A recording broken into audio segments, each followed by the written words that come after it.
Welcome. We are so glad you are here. We're just going to give folks just a moment to continue to file in.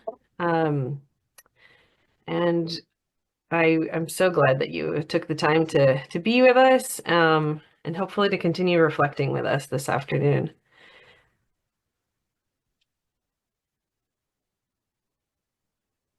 All right. So again, welcome. I'm especially excited and grateful for this opportunity to have this conversation with author Ibtisam Barakat and her book, Tasting the Sky, A Palestinian Childhood.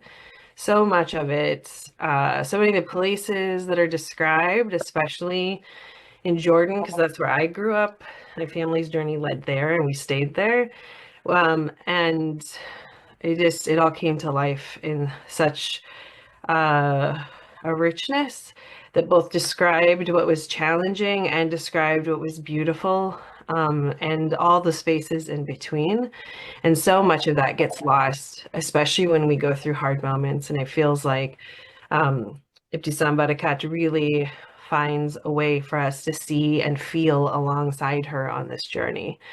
And so Andrea and I got a chance to talk through parts of the book, and that's the idea here today is we will have an opportunity to ask questions of the author, and then we'll be transitioning to a part of the program where you'll be able to transition to breakout rooms after about an hour. You're invited to join us to continue processing.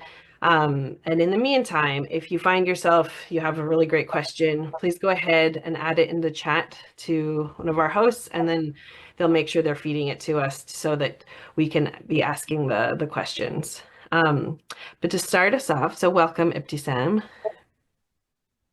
Hello. Thank you for inviting me. Oh, it is a pleasure and an honor. I'm so glad that you're here. There were so many refrains from your story that just echo in my own family's life, and it felt like you really helped us connect because so much of the story, sometimes it feels like I'll describe something and like it doesn't feel like it lands, and yet like you have a way of describing things that make it easy to connect to your story. And you actually even start with the hardest parts, which is when you're 3.5 and you are needing to flee and the family is under great duress. um, and it really echoes like this description of the cost of war and the cost of uh, these really, like, sometimes we can overgeneralize and call it simply war, but we don't pay attention to these really important details. So if I may, I'd like to read a couple of your words, and then move into our question. So it starts on page 26, and the text reads, our group hurried to catch up to the group in the front of us, and my numbed feet flew forward.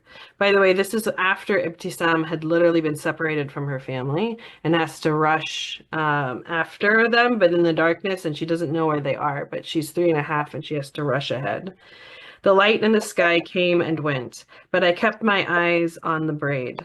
I fell repeatedly, but quickly got up. My eyes never wavered. I was determined to reach my mother. I pushed myself closer and closer to where I thought I saw her until I was only a few feet behind her braid. When my fingers finally touched her dress, the war seemed to halt.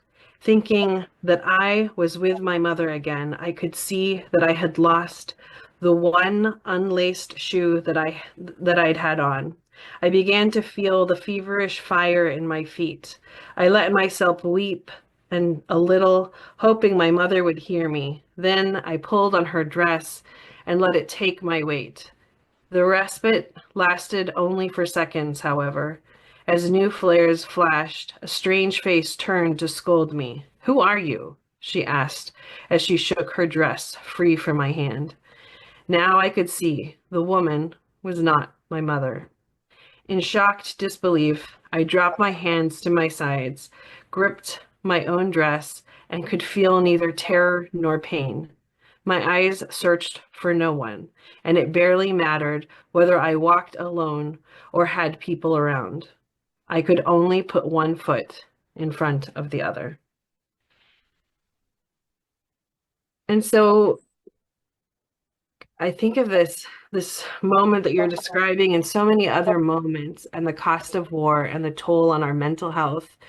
This and even like when we're thinking about your mom and when she's crying as she's cooking and she's just not able to take the sound of the shelling and your dreams, you're even dreaming about the shoot the the guns firing off even when they're not firing anymore. And that Yeah. is something that is within you, all around you, and it's something that you sleep with, you live with, you're breathing. Um, can you say more about these times and how they have impacted you and your healing journey now? Yeah, you chose a scene that affected all of my life, actually.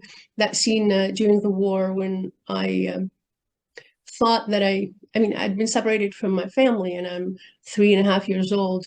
There was no electricity, it was dark. Also, the war started at a moment. I researched that later on because I was mystified why there wasn't even like, a moon or no light. But obviously, the war was intentionally started at a time when the moon was completely dark and before the new moon started. So they took advantage of that immense darkness. And started the war. So when I got separated from my family, I couldn't see anything at all other than, like the flares and the bombing and the shootings and all of that. So when I finally, after being separated, thought that I saw my mom, I saw that braid, because the majority of Palestinian women have braids, and I still have a braid. This is like my Palestinian flag is right here, my braid. Um, and I thought I saw my mom, and then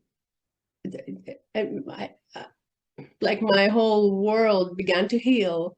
That disconnectedness with my family at that very early age began to heal with the thought that I found my mom. And then when I discovered that she wasn't my mom, and she was burdened by another child hanging onto her, that woman, it ruined my whole sense of confidence in my thinking when I see something that it could be right or it could be wrong.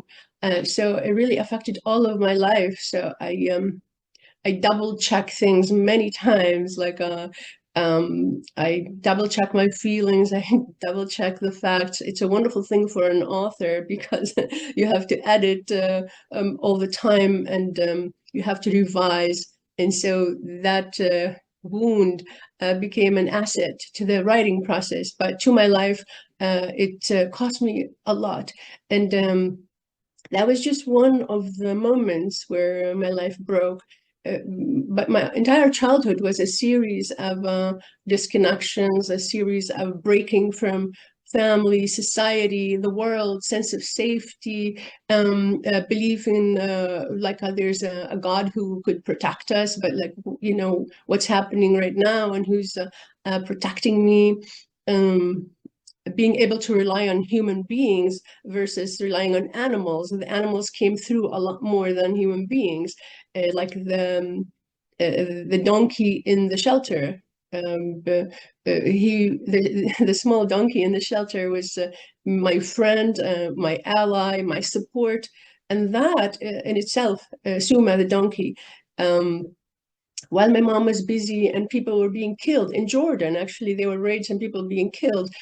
I didn't write about the fact that there were bags of people being, every time the sirens went off and then stopped, there were bags of people, being brought in, dead people. I kind of, because I wanted young readers to read this book, some things I just kind of left out. And for grown-ups, they would understand this happens during the war. But the connection with Suma, the donkey, opened up the world to me, that our connection with life isn't just with human beings. If we're let down by people, the trees will not let us down. They're constantly giving us oxygen, and we can give them hugs, and they give us fruits, and birds sing to us on the trees, and joy and happiness, and they dance to us, in winter days. the trees, and then the animals, they're there having their own alienation because we harm them. We have a war on animals. We human beings have a war on animals, whether it's the cows or the chickens or the wildlife, etc. So there's this connection with the entire universe that happened to me because of the loving of the animals that happened to be there. And those animals were at war too. They were being targeted. They could have died at any moment. And I'm very sure they were aware that they are in danger. So everything had two sides, and all the losses had started to become assets for me too.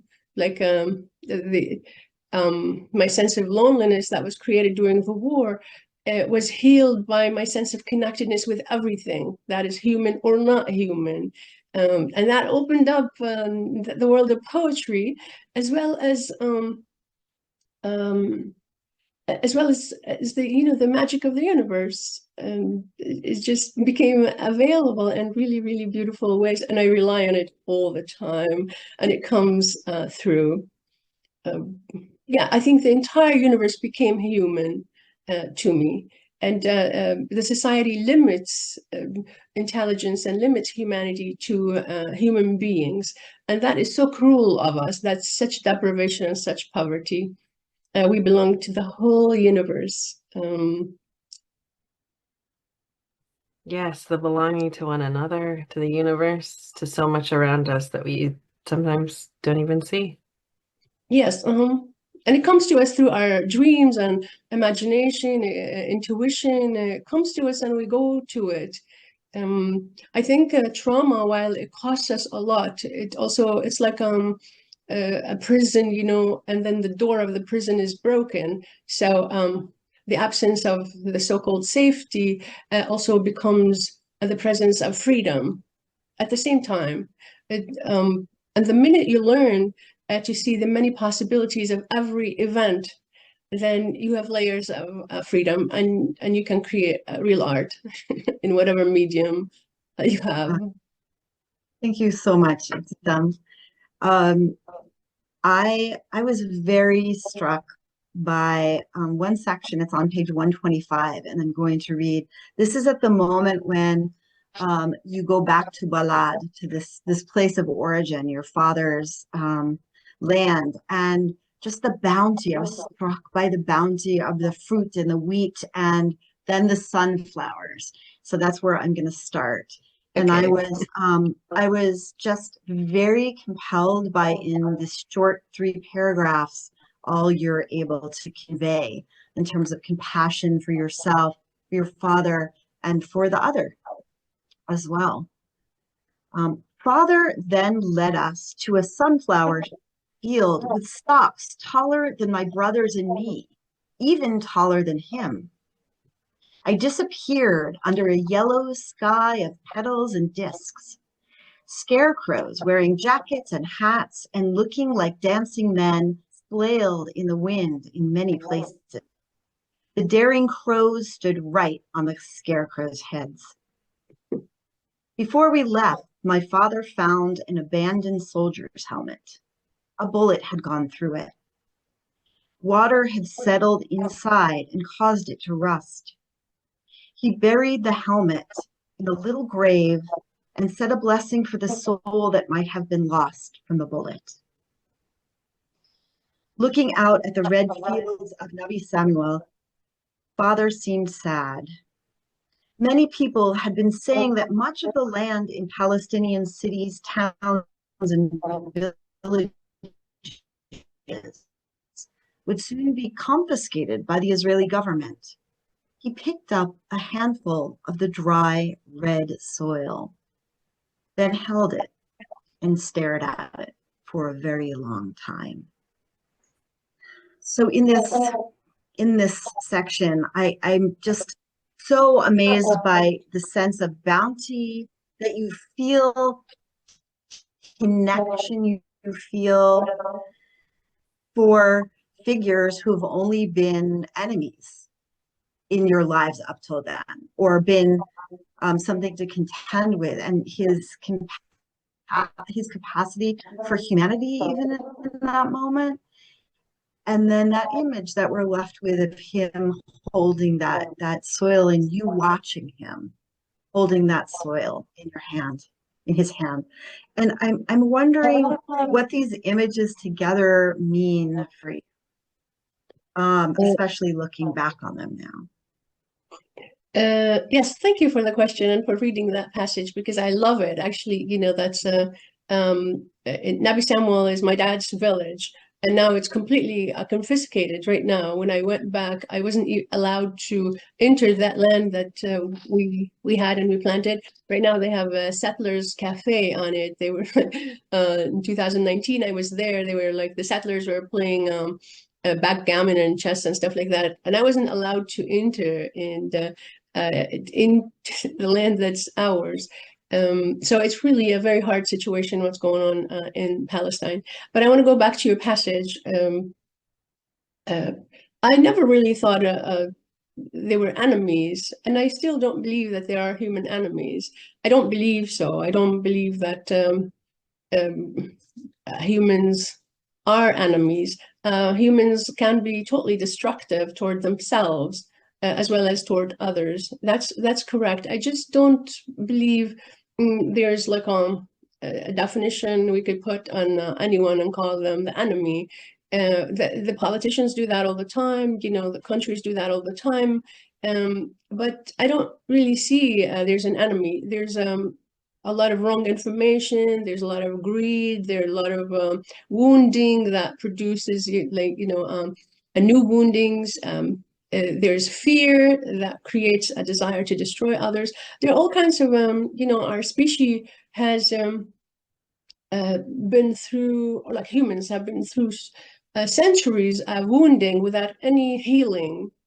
So like we just war after war, genocide after genocide, abuse after abuse, without any healing. So we have developed all the tools of war and dominance, but we haven't developed healing. For instance, the field of psychology has been started just 200 years ago in the West. And before that, all the horror that happened has gone on uninterrupted, just passed on across generations. From mothers and fathers to children, etc. And so we have all kinds of mental illness right now in the society. You look at the society and you see the outcome of the absence of a process for healing, as well as a process of acknowledging that all these wars and all the injustices and all of the abuse produces long-term effects on the mind and on the psyche. So we live that right now. So as I look at the society and at my life and history, I don't see an enemy anywhere for anyone at any time. I see genocides. I see men having sold and bought women. I see for a long time, I see slavery, which is a horrific thing to do, exiles, all of this stuff that has been produced by the wounding of the human psyche. And I believe, or I have hope, that there is healing if we invest in healing. And where we could, where we've harmed others, we could begin to heal others. Because like in my own life, I see families harm family members in similar ways that other people harm, the so-called enemy harms. And if you go all the way back, at least in my belief, we truly are one family. Like, so we are one family. It's a real dysfunctional family, but nonetheless, it's one family. So I don't see anyone as enemy. I see some people as truly destructive, and they have to be stopped, and things have to happen. And many, many wrong beliefs that different groups, like religious groups, carry beliefs about others that, that you're better than others, or you can enslave others, or you're saved if you're in this religion, and then you're doomed if you're not in this religion. I mean, we know this stuff. These are thoughts that can be changed. Humans evolve, and we change thoughts, and we change behaviors, perhaps slowly, but we do change. And that is the biggest hope that we have. And I hold that hope in every word that I write. Mm. Holding hope and possibility of what it means to invest in healing in a really serious way. Yes, Yeah. it'd be great fun to begin healing, wouldn't it? To just to heal the children and the men and the women and the soldiers Mm. and the animal, just to begin healing, so we would have whatever lives, and human lives are at the max, not even 100 years. We would have beautiful lives that are productive, and we could leave amazing things or feet forward in terms of healing. Wouldn't that be a beautiful thing? Like unprocessed, it would be absolutely beautiful. And It would be just, unprocessed, it's when it stays in our bodies and then we perpetuate harm. And I'm really struck by the way you describe Elif, um, and how Elif actually becomes a companion that you can take with you anywhere that you go. You say Elif yes, in my pocket, right? And like yeah, you become fierce around just making sure that you even sneak into a classroom just to make sure that you have the chalk for Elif. And yes, so it's like becomes a saving grace when like you're torn from your family, you're torn from your dad and your brothers, like in this moment of great crisis, and how the letter Aleph becomes a bridge that allows you to start speaking, and how words are an essential part of this book and the way you're living. yes. I want to note also that your mom even has this quote from Nasser that comes in the book, freedom of word is the first prelude to democracy. I have And to say this, let me say this in Arabic because this is what I remembered, and it's actually part of the Egyptian constitution. Um, Before the constitution, they wrote that إن حرية الكلمة هي المقدمة الأولى للديمقراطية. I've heard it all the time, like freedom of speech is the prelude to democracy. and it's so poetic when you say it in Arabic too. Like true. So connecting to this, like Alif is really also expanded on, and you get the role of the alphabet that it becomes a really essential tool for you. And it's through the UNRWA school that you really start to access language. And this education that you receive, and even your reflection between Arabic and Hebrew on the connection with Aleph and like these Semitic languages and what binds us. It strikes me that in this moment, many of us have flattened the narrative and we do harm when we oversimplify. And I would love to hear your reflections on how you're feeling about the way people are talking about UNRWA right now. Like my entire family, my father, my all of his siblings were all educated in UNRWA schools, and if there was a way out of poverty, that was it. And so I find myself like so overwhelmed in this moment to even describe, and here you are describing like how much it's impacted you. So can you give us some more insight now about how it's landing, like world events right now? Yes, I can explain to you what's going on. In a nutshell, the UNRWA, which is the United Nations Refugee,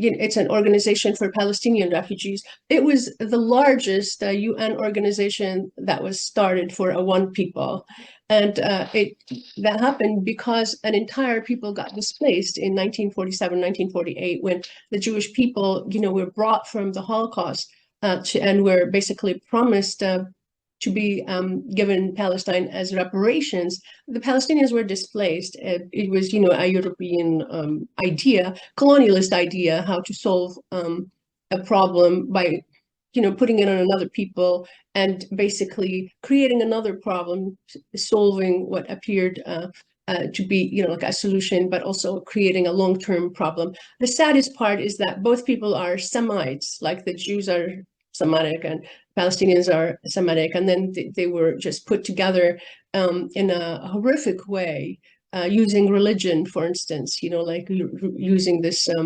terrible divide in terms of religion. So the United Nations was started because the Palestinians, like millions of Palestinians, needed to go to school, needed food, needed tents, I mean, our homes were given to the Jewish people who came from the Holocaust, our full homes, everything, the lands, the homes, everything. And so the Palestinians were driven out basically into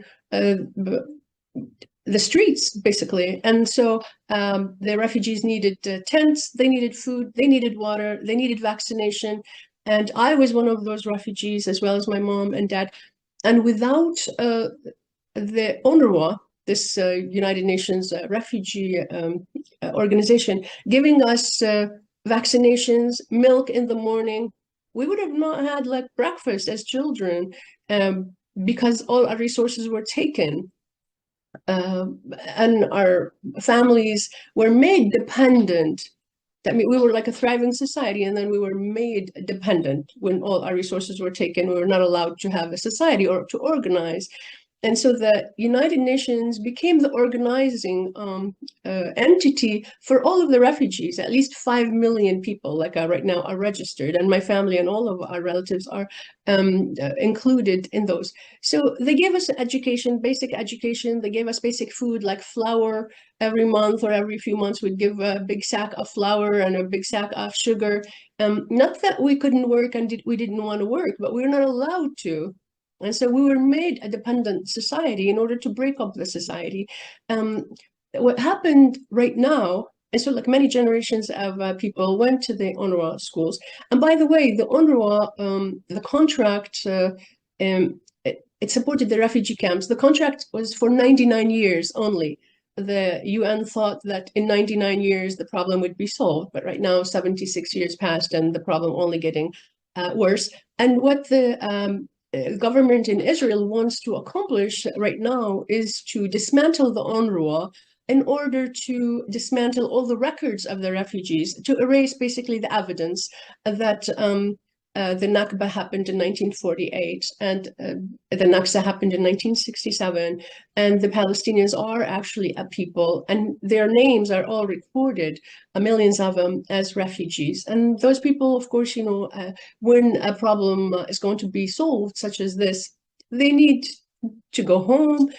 They need, if there be the case of reparations, they need to be accounted for. I mean, to solve the problem, we need the records. And basically, the United Nations, the UNRWA, has the records. And what the State of Israel, in its attempt really to end what it calls a problem, the Palestinians, end the Palestinians as a problem, is to dismantle the UNRWA, drive the Palestinians away, kill as many of them as possible, undermine their health, undermine everything. So in a few decades, whatever, the Palestinians would become like the Native Americans, destitute in reservations and simply not included in the society. That's the vision that I see. I, as an author, every time I can, I go to the Native American reservations to support them, the readers, the children, to give them workshops whenever I can. And I see what's happening. It's literally a horrific circumstance that I ask all of you here, whomever is listening to me, at least once in your lifetime, to go to a Native American reservation and see what's happening to those people. The amount of horror is unbelievable. You know, the poverty, the prostitution, drugs, no hope. Their parents, you know, are not, because it's a society that has been driven into that circumstance. And all of us are responsible to help them, because literally all of us live on this land that was theirs. So this is with the Native Americans, because I'm an American now, and I really, I take ownership of trying to solve also those problems. With Palestine, there is a model which is trying to, they're trying to create, recreate what happened to the Native American people. This is a fact. I wish it weren't the case. I wish I didn't have to tell you this, but this is a fact, and you really need to know it, because it's a matter of time before thousands and millions of people will die, if not because of lack of water, lack of food, lack of vaccination, lack of education. It's because of heartbreak, because of sadness, of depression, of all the things that human beings are driven into. I, as an author who've been educated by the UNRWA, I'm so grateful that the United Nations, or the nations, all got together and did something like that. And so I could become an agent of hope and healing for myself, for my people, for other children, for the world. And I believe that every child who is rescued from the aftermath of war and from the destruction to the psyche, to the mind, rescued a bit, because I suffer all my life. I can tell you that every day of my life has great suffering because of how I grew up in Palestine. But nonetheless, there's also hope, and there's like a parallel path of construction and figuring things out and creativity. And every person who's helped by humanity is going to gain hope and to help. No one forgets when, in their harshest moments, they are helped by someone or by the world or by the United Nations or by anyone. And that's how we become helpful, that how we become start to value and to know the keen value of helping someone because someone helped us. And then we recreate this value and we make humanity a beautiful place. But when people are suffering and no one helps them, they could become so cruel and so harsh, because then this is how they see the world. So the Palestinians do need great help now, like right now. And that will give hope to all of humanity, not just to the Palestinians. That we have learned some things about the value of us, that we can lend a hand. And Palestinians are part of humanity. We're not like this strange element in the universe. We're part of humanity. We're part of this body that if we're wounded, the whole body of humanity is going to be wounded. I think, Ibtisam? Yes. This is my connection. Hello? Can people hear me okay? No, not really. Would you mind turning off your camera and asking the question? Can people hear me? Hello? Can you hear me? That. Can people hear me Much now? better. Yes. Can you hear me? Yes. Yes. So Ibtisam, I want to thank you so much for your perspective, just so important right now. One of the things that we're noticing is there's this like very much a flattening of narratives. And I was very struck by the fact that that in the midst of what we're understanding, that your experience was of gaining language that allowed you hope and to see humanity, and even to see Israelis as human as well as Palestinians. I feel like this is a very important perspective. And I also want to acknowledge that there have been, just as you were speaking at the end about what happens to people in pain, I know there have been some questions about things in UNRWA around the edges, minimally, which is part of why there's this tension right now. But it's really important, I think, for us to not flatten the narrative and to understand how important, how critical UNRWA has been to Palestinian survival, the survival of stories, of survival of bodies. It's been essential. And so thank you so much for sharing that. You're welcome. And I want to say, like you say, like about humanizing the Israelis. Any of us could have been born into any group. Like I could have been born an Israeli myself. And I would still hope and want to wrestle with everything and reckon, with everything and see where my group is wrong and where my group is right, and where I belong in humanity, what I can do constructively. I could have been Black, I could have been Native American, I could have been white, and all of this would not exempt me from a full role of humanity and participating in events in the time I'm alive. Because this is our time. This is not someone else's time. This is not the people who, lived 100 years ago, or the people who were going to live 100 years ago. This is our time. And these are our issues. And this is our responsibility right now, us. Yes, beautiful. Thank you for that really important reminder. We asked you if you would read your letter to everyone. This seems like a really good time to do that. And then we had some questions about healing, using memory to heal, instead of using memory as a way of just reinscribing the trauma. So, Okay. you have that there?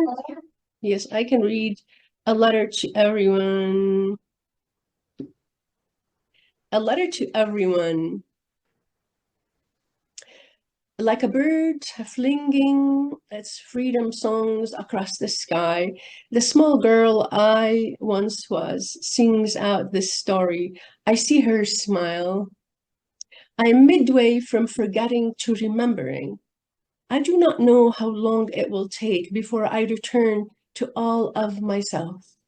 Yes, an echo still warns, learn to forget.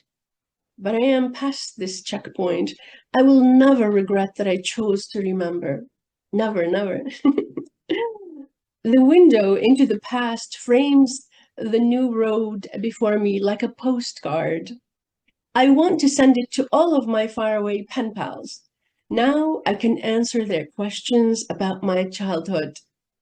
Dear everyone, written on my heart all that I lost. My shoes, a donkey friend, a city, the skin of my feet, a goat, my home, my childhood, shattered at the hands of history. But my eternal friend Aleph helps me find the splinters of my life and piece them back together. Here's a song for Aleph. Aleph the letter is a refugee.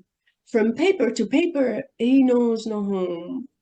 Aleph the letter, he's the shape of a key to the postal box of memory.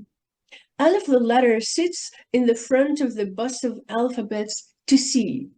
He sees war, he looks above it. He sees war, he looks below it and beyond it to see peace. Aleph knows that a thread of a story stitches together a wound. Aleph the letter, he's the shape of hope. Like me, a refugee. For me, my refuge. Thank you so much. I was struck as a Jewish person, we think a lot about memory and forgetting and the role of memory. And this really resonated with me, even though it was from a different story, very much resonated with me. And I think we can feel that temptation to forget, cut ourselves off. You resist that. And you find a way to use memory for healing. We've been talking about healing. There is a danger in using memory as a way of reinscribing the traumas that we find ourselves in. And I'm wondering if you have so there's a danger in forgetting, there's a danger in remembering, and there's a potential healing in remembering. And I'd just be very interested in just hearing your thoughts on this. Well, thank you for the question. Yes, I'm aware that all we have is memory. As humans, all we have is memory. So like when a person loses their memory, they lose themselves. They lose their history. They lose their sense of direction. So memory is everything. Memory is human life. So if we as a species, for instance, lost memory of what we have accomplished, we cannot build on it. Like if we lost memory of the alphabet, no one is going to be able to write. We will have to invent the alphabet again, or we lost knowledge of the science that we've accomplished. If our memory got somehow, like erased, then we have to start again, and we wouldn't know who we are because we don't know. We will not know where we have been. So it's important to know that all we have is memory. It's just the question is what we do with it, what we select from those memories with the intention. So we can select with the intention to stay imprisoned in those memories and to keep repeating them over and over and have that safety of that prison. Or we can choose to go to memories and piece them creatively so we can create a door of freedom for ourselves and also for others. And that's what I hope to do. Number one, my memories were very painful. Because they're memories of war, of loss, of discrimination, of destruction. And so I went to those memories to piece them together. Like somebody goes to a wounded loved one or a destroyed home with the intention to heal it and to put it together. So my intention was to recreate Ramallah, recreate my childhood, recreate all the moments that I loved, recreate all the connection, those relationships. So what was lost could be brought alive again. And so it became a very joyful, very painful, but also very joyful thing, like a doctor rescuing someone. It is harsh that someone is wounded, but the rescuing operation is a hopeful, beautiful thing and results in something living. And then the book is a very living thing that everybody reads and loves, etc. And in it, there's my world as a child and the world of Palestinians also as a people who desire to survive, a people who love life, a people who have families, a people who have culture. And so far, we've been denied that, the acknowledgement that we're human beings, just like everybody else. We love culture, we have families, we have problems, we have hopes, we have genius, and we have also cruelty. We're like everybody else. And so because we were denied that humanity, and I didn't have the luxury of a country and a government and what everybody has. I wanted to put that in a book. And so I would build my Palestine right here, also because it became so important because I realized that my generation, the people who lived the 67 war, have been so traumatized. Many of them are brilliant people and could write brilliant stories, but no one has written that story. No one. No one. Because of the trauma, people go to those memories trying to tell them. They face the pain and they cannot go on. I am the one who decided to spend like 10 years or 20 years of my life doing nothing but hunting for every tiny bit of detail and withstanding the pain and weeping for days in order to put two pieces together and then turn them into a sentence. It was just like life chose me, and I said yes. I am going to be the historian of a Palestinian childhood at this time, and it's going to be my life, and it's going to help me heal, because it really has helped me heal. It gave me all these beautiful memories and my connection, and an entire generation of people, like more than one generation, they read this and they know something they wouldn't know without all the work that went into this. So remembering, if I'm to summarize it, you can put it, you can see the word remembering, like remember. You can dismember, which is cut off and splinter and destroy. But then you can remember, which is regather the memories, remember, like, the human body is membered when it's together. So it's a journey of recreating, remembering. The members of this society have been like all brought together in my remembering of them. And it's an amazing joy, but I didn't do it by myself. That's the truth. I feel that life chooses us for certain jobs and gives us everything that is needed, including the problems and the time and the talents and everything. Gives us everything, and we can say yes, and we can contribute to history. We can contribute to healing. We can contribute so authentically. And if we say no, it's not going to be done, and a wound is going to remain. And a missing element of life is going to be aching all the time. So every time an artist or an author or a scientist or anyone says yes to the job that life gives to them, that's when humanity and life is functional. We're so grateful that you spent this part of your life remembering. We're all blessed and honored by the opportunity to hear it with all of its beauty and difficulty and compassion.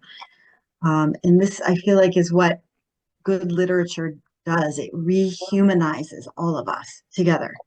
Yes, yes. And on this point, in a moment, we'll have an opportunity for a few questions from the audience. But if you haven't yet, please do put your questions in. These perspective building conversations are critical for our communities, especially right now. We're very grateful, Ibtisam, for your generosity, and glad you all are here for the conversation. We would like you to take, audience members, please take a moment to fill in a moment. Someone will put a link to a questionnaire, very brief, that we would like you to take, both so we can learn from these conversations and so that we can fulfill the requirements of our grant from California Humanities. It's essential that we hear back from you. And now, Aziz, I'm going to turn it over to you for some questions. And Ibtisam, thank you. Thank you. Yes, thank you. And thank you to the California Council of Humanities. That's wonderful. You know, these things should be bigger than the war department, the humanities. Right? Like what we invest in matters, and how Yes. much we invest in all the different ways we can invest. It's actually essential that we really pool together and pool our resources. Yes. I loved what you said about the intentionality of the healing, and that both my boys, their middle names connects to the root word jabir, which is the process of re-breaking a bone to set it correctly, so that healing actually takes, it hurts sometimes, but it, like, with intention, we can reset stronger. And Yes. so I think you remind us all that it's not an easy path when you have to face your own pain, and you have to keep recommitting to it, that it's a challenging journey. In that journey, here's one of the questions that we have. Like, that we got from an audience member, do you participate in or know of any particular groups that are working towards addressing trauma or healing hatred or addressing these hard things as groups of Palestinians and Israelis? Well, as an author, I speak to audiences and lead workshops and listen to people and facilitate listening to people, etc. So that's actually, you know, everywhere I go, I initiate that process of allowing people to speak and to listen to one another and to bring up the difficult things that isolate us, and we cannot resolve them unless we actually speak them and get perspective from other people, and also tell others why we believe what we believe. In terms of getting together and like joining groups, I think that any two human beings who want to do that work can get together and begin doing it. They can begin listening to one another, making a commitment, like any two people anywhere. I do that with myself, actually. Like I do a gestalt with myself. I get my pen and say, okay, I need to resolve this. So I imagine a person in front of me, and I resolve all kinds of things this way. Our imagination is a great resource. But if there are two people who are of different ways of thinking, and they make a commitment to listen and to speak honestly, a lot of healing can happen. A lot of healing. And if there are four people, then, you know, there's more resource and there's more intelligence in the room. You can get a timer and divide the time and just begin to learn to listen to one another, and accept that this is the thinking of the other person. They have the right to think. It's based on their experience, etc., and to begin to learn to respect one another. And so instead of searching for established groups, we all can establish our own healing groups within our families, within our relationships, within our friendships. because we are responsible for that. You see what I'm saying? Like I lead the Write Your Life workshops where I help people to write their life stories around racial stuff and religious stuff and whatever. And then people can read what they wrote to each other. Okay, you can do something like that where take a question and say, okay, so what are you feeling about what's going on in Gaza right now? Okay, and then just write a page. Everybody writes a page, and then you read it. You learn a ton from that, right? Especially if you agree to respect what the other person says and not to take it personally because that's their journey and that's where they are. But by them listening to you, they will learn a lot. And you eventually you will come to a more beautiful point and more honesty. You know, I mean, you can do that. Don't wait for anyone to do anything that you want done. Just that you and the person next to you can begin it. That is a beautiful call. A call to all of us that each of us needs to do our own work together and even by ourselves. Yes, and you will fulfill your needs that way because the idea is coming from you and the need is coming from you and the question is coming from you. And therefore, the energy is with you. And it will give you a lot of fulfillment when you create a solution to your question rather than searching somewhere else for someone's idea or vision that they did for themselves. No, you take charge and you solve the problem in the most beautiful ways that you can. And then other people will be inspired by you.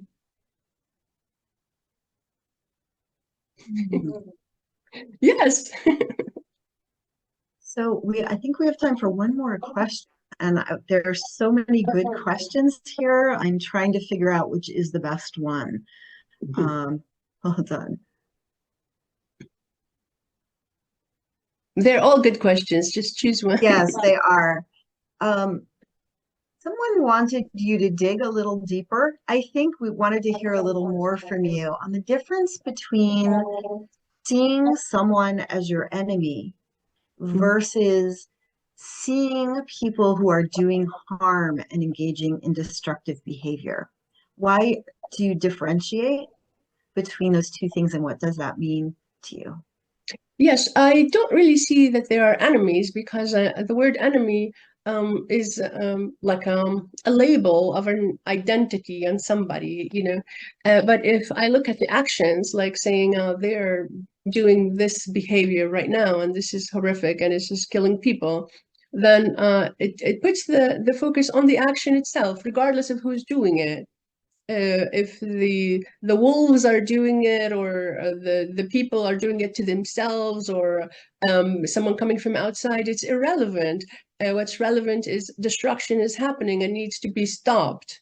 Okay, humans need to be helped and saved. So it's much better to not designate anyone as an enemy, but to stay thinking about what action is constructive and what action is destructive, even if it's coming from me.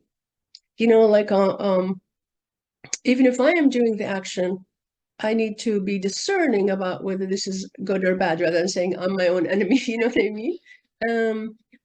The word enemy has been a terrible label that's part of the machine of war. And the more we find words that will bring us to respect one another and to remember one another's humanity, that we're not truly enemies, we belong to the same species and our survival is tied together, the better, since language is extremely important. So even if you look at the word enemy, it's like in me, the sound of it. This is why I appreciate your language geekiness. It's mine. We established that before. There are reasons why the music of this word is saying something, you know. I mean, like our ancestors have wanted to tell us things in so many layers, in so many ways. Yeah. What I just heard in there, and then I'm gonna throw the ball to Aziza. I heard you use the word identity in relation to enemy, and I'm also hearing like this is an identity we don't. This is maybe the one identity we don't want to put on people. We want to create space for everyone's identity to breathe and live and be lifted up. Yes, because like, people who used to be enemies, so-called enemies, countries and stuff, now they're friends in many places in the world. And groups that were like real enemies, like, white America and African American America with slavery, hey, I mean, now, we have a lot more healing happening, even though it's not full healing. But it doesn't help to look at a white person and say, this is the enemy. You know what I mean? Like, it doesn't help anyone. Or for look at a black person and say, oh, he goes down the enemy or something like, it just doesn't help us. And we are human beings who are so misguided in general as groups and ignorant about all kinds of things, including ignorant about ourselves. And we are in a learning process, a very difficult learning process, throughout history. And it will help us to use our language in a kinder way, in a more hopeful way, in a more constructive way. Perhaps adversary, or perhaps something that reflects the difference or the lack of understanding at the moment, or the destructiveness of the situation at the moment, rather than this person is, or this group is an enemy. It's not an enemy. Even the animals, like attack people and kill them. We don't call them the enemy. No one calls the wolves the enemy. We respect what they are and what they do and the boundaries necessary for our survival and theirs. And the more knowledge we have, and the more desire that we want to live and they want to live, because the ecology of humanity and of the world requires all of us. The more of a constructive relationship we can have. So I really don't like to call anyone enemy, but I really like to acknowledge where the destruction is happening and that it needs to be stopped, regardless of who's doing it. Like racism is a destructive thing. Anywhere it happens, by anyone it happens. And sometimes it happens in families, families look at the lighter kid as more beautiful. Your mom is not the enemy, even though she does that. So the more we become aware of our language and how our language shapes us, and therefore we must be awake to what we say. The more we are awake to what we say, the more progress we will make. Naming the harm, improving our awareness, and being able to just really be committed to and be disciplined about the way they were speaking, so that we're still naming differences and we're still addressing really challenging things without demonizing each other and creating greater cycles of harm. I am so grateful for your time and for this this treasure of this conversation here right now. I love that, like, even like as we were reading your book, like Andrea was reflecting on that you're truly a poet at heart, and you could hear it all the way through this conversation. And I'm grateful that you're taking the time to allow us also to benefit from your own trauma healing journey. Yes, it really is a healing, a larger healing and a smaller healing. I want to say something that has always been important to me as a Palestinian who grew up under occupation along the journey. It has been very important for me when I asked the question, as a child, really, I asked the question, why are they doing this to us? Like, why are they trying to enslave us? Why are they depriving us of the most basic human rights? Why? I wanted to know why. Just like I asked the question, why are girls not allowed to go out and play on the streets like the boys? I just asked the question. I wanted to know why. When it came to the, Israel-Palestine thing, I started to research, and then I discovered about the Holocaust. I discovered about the oppression of the Jews for a long time. And then it became really clear to me that what is being done to us, it was what was done to them. Basically, they're doing to us what was done to them, a wounding. So I saw that a wounded group is simply hasn't been healed, hasn't acknowledged that they've been wounded and they need healing. And so that what happens between nations as well as in families, like, parents who are abused sometimes truly abuse their children in the same way. So it made it a very humane thing for me that when groups are wounded and abandoned and destroyed and all kinds of things happen to them, they are likely to become destructive. They are likely, all of them. I mean, look at the inner cities of all kinds of groups that have been oppressed. So much crime happens there. And not because these people are prone to it. No, but because they were wounded and never granted an opportunity to heal.